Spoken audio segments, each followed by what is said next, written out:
आपण पाहत आहात सत्यदर्शन न्यूज। संत सोपान काकांचा वेगळीच अनुभूती देणारा पालखी रिंगण सोहळा। वारकरी संप्रदायात आषाढी वारीचे विशेष महत्त्व आहे। वारकऱ्यांसाठी हा सर्वात मोठा उत्सव पर्व असतो। आषाढी एकादशीला पांडुरंगाच्या दर्शनाने वारी सोहळ्याची सांगता होते। या दिवशी पंढरपुरात नेत्रदीपक असा भव्य सोहळा संपन्न होतो। यंदा 17 जुलै 2024 आषाढी एकादशी साजरी होत आहे। त्यानिमित्त पांडुरंगाच्या भेटीसाठी विविध भागातील पालखी दिंड्या पंढरपूरच्या दिशेने निघाल्या आहेत।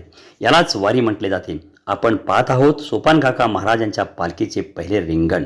हे पार पडलेले आहे। बारामतीच्या सोमेश्वर नगर येथील काकडे महाविद्यालयाच्या मैदानावर हा रिंगण सोहळा पार पडला।